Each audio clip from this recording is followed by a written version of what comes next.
Saludos amigos, un placer estar de nuevo aquí con ustedes en este programa Rubén Pérez Sin Filtro.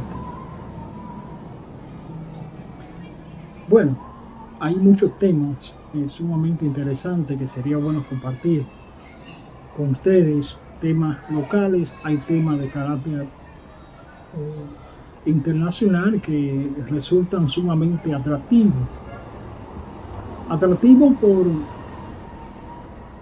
los efectos seculares que estos acontecimientos pueden generar para economías débiles como son todas las economías del Caribe y como son la mayoría de las economías latinoamericanas, incluyendo la nuestra.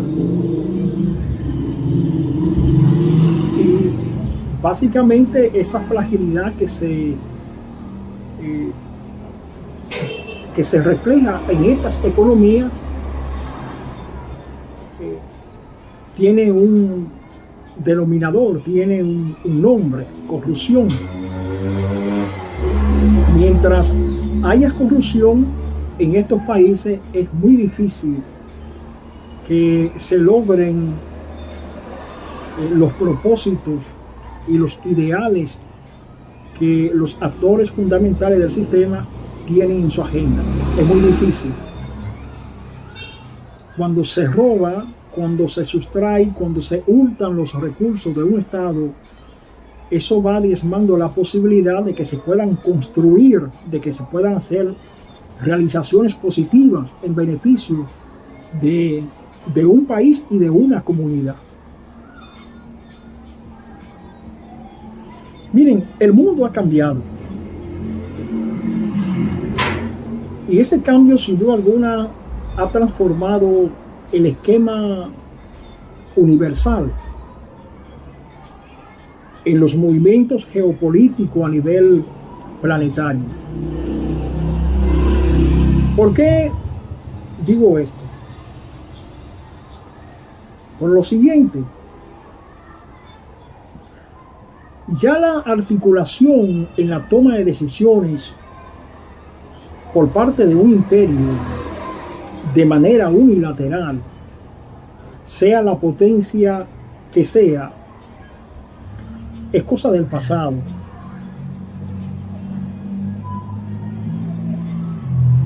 Occidente, por lo regular, tiene más de 100 años o algo así siendo dominada, dirigida, liderada por Estados Unidos. Y eso es un elemento indiscutible, e incuestionable, e imbatible. No obstante, ya esas políticas gerenciadas, administradas e incubadas por Estados Unidos, no solamente al occidente, sino a todo el mundo, ya esas políticas no tienen los mismos efectos o el mismo impacto que tenían 50 o 60 años atrás. Cuando la nación más poderosa de la Tierra, económica y militarmente, trazaba una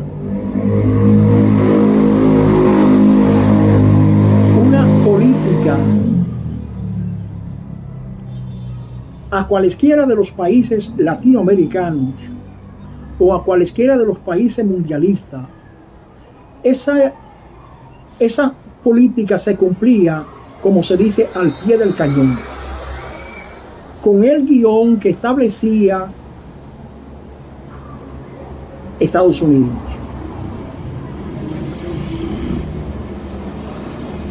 No obstante, eso ha ido cambiando y va a continuar cambiando. Hay 3 elementos que demuestran que hay nuevas reglas de juego en el tablero global y que ponen de manifiesto que Estados Unidos ya no tiene el liderazgo que solía tener.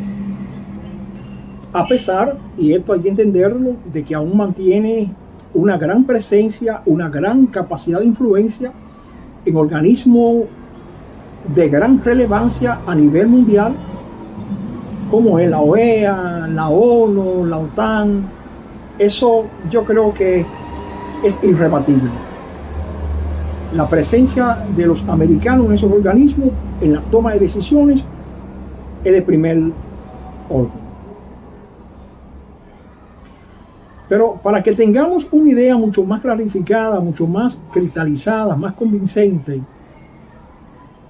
yo les voy a presentar tres elementos, tres aspectos que demuestran de manera convincente y muy elocuente de que Estados Unidos ha ido perdiendo terreno no solamente en Occidente, sino en los demás continentes del planeta.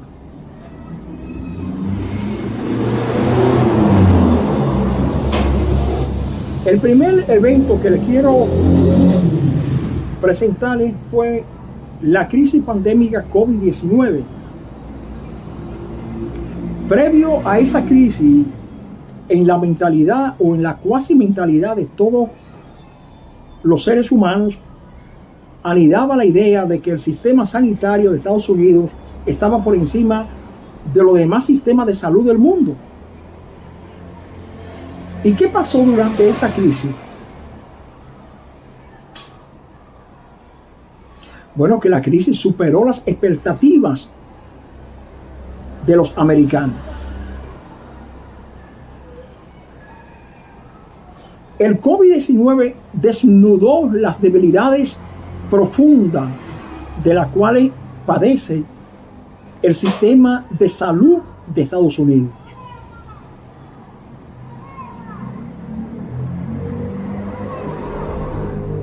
Pero al mismo tiempo, esa pandemia le develó al mundo otra moneda, otra cara. Y es que economías muy pequeñas, muy frágiles, subdesarrolladas, lograron superar esa pandemia primero que la potencia número uno de la Tierra. Otro elemento que quiero presentarle que demuestra que Estados Unidos,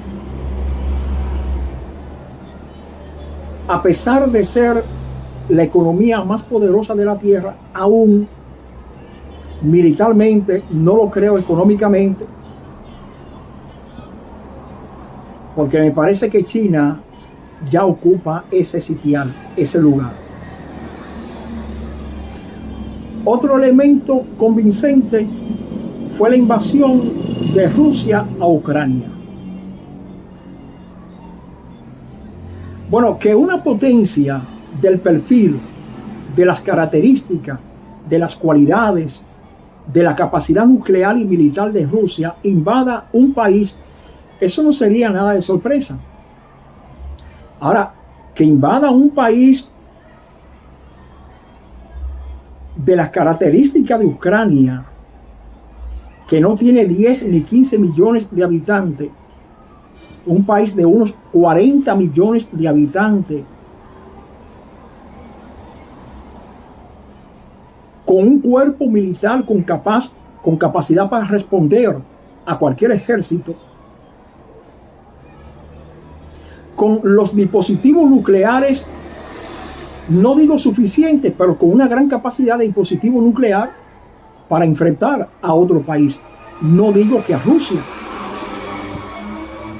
Porque si hubiese sido porque los tiempos han cambiado y estamos en otros tiempos, ya Rusia hacía tiempo que hubiese aplastado a Ucrania. El juego de la diplomacia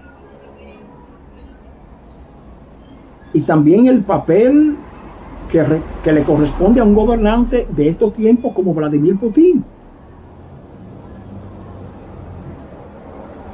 que tiene que saber que la guerra, si la va a ganar, tiene que ser bajo la condición de que no se vea que allí se produjo un genocidio humano. Pero bueno, vamos a lo que yo quiero que ustedes entiendan. Estados Unidos le ha impuesto a Rusia todas las sanciones del mundo, todas las sanciones, todas. Incluso le tiene congelado más de 300.000 millones de dólares. A pesar de eso, Rusia está compitiendo con Estados Unidos, está peleando con la OTAN y está peleando con la Unión Europea. Y la economía de Rusia, en vez de disminuir, lo que ha hecho ha sido fortalecerse, crecer, agigantarse. Pero para Rusia demostrar al mundo la solidez de su economía, sale al continente africano y algunos estados que allí le debían deuda se la condena, se la absorbe, como queriendo decir al mundo: somos una potencia y no tenemos necesidad de que Estados Unidos nos aísle desde el punto de vista financiero.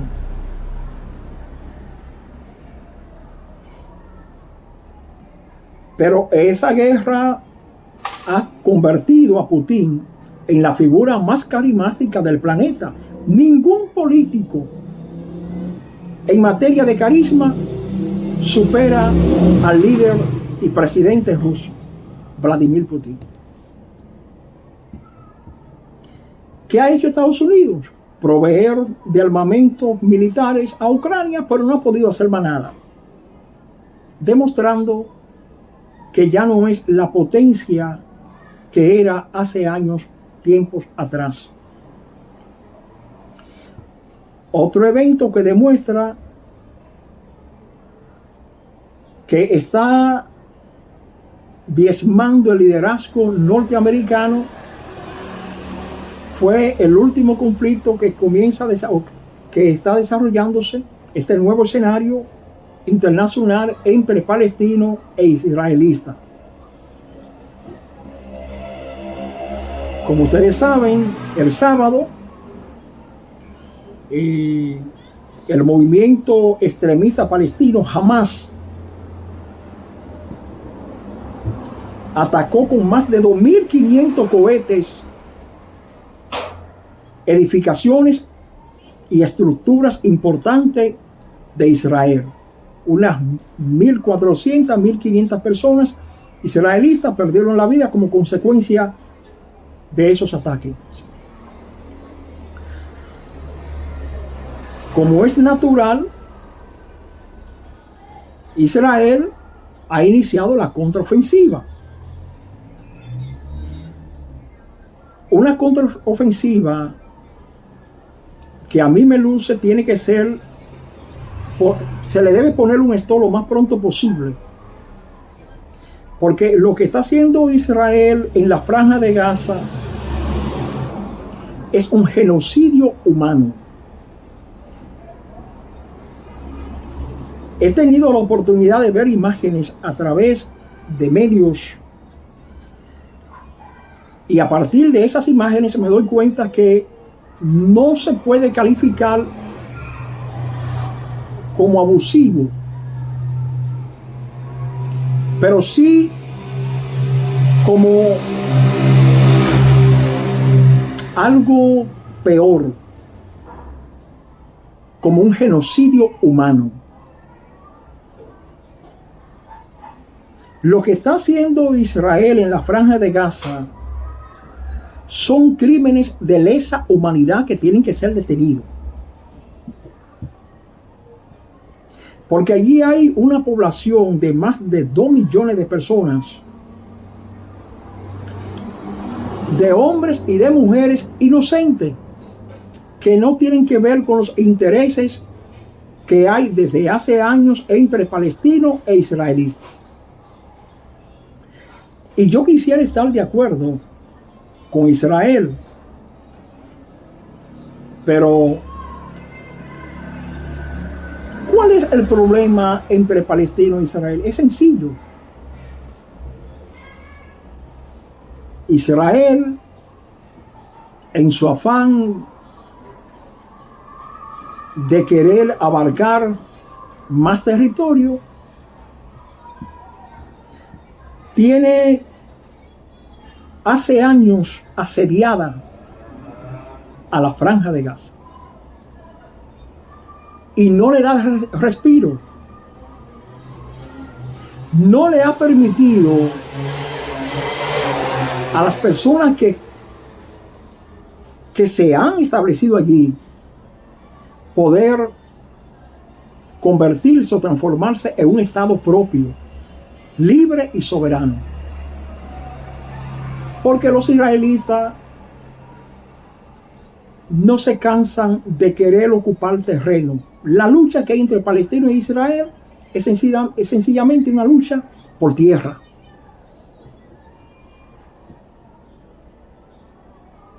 No hay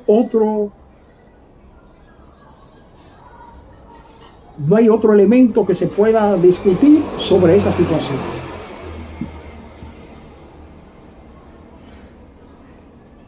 Ahora sucede que ese conflicto, si no se detiene, podría escalar a otros niveles donde las economías globales, pero básicamente las economías frágiles como la nuestra, van a pagar con creces el genocidio que está realizando Israel en la Franja de Gaza, porque es un genocidio que, vuelvo y repito, debe pararse lo más pronto posible. Miren por dónde va esto. Irán le dijo anoche a Israel que se detenga, y ya hoy le dijo que se incursione en la Franja de Gaza si entra con su ejército al espacio geográfico de la Franja de Gaza, va a obligar a Irán a tener que intervenir, en el conflicto. Eso significa que si Irán interviene, eso va a arrastrar a Cisjordania, a Marruecos, a Egipto, y ya ustedes sabrán lo que allí se va a armar.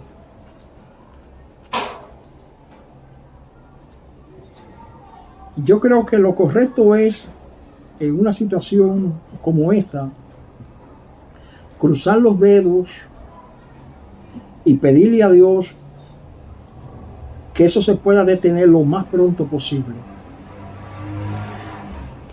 Porque si tenemos altos precios en los productos básicos de consumo, si los carburantes están por las nubes, casi impagables,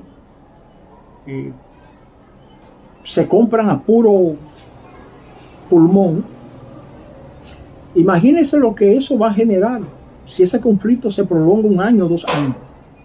Los que más van a padecer las consecuencias negativas de esos efectos son las economías pequeñas como la nuestra. Muchas gracias.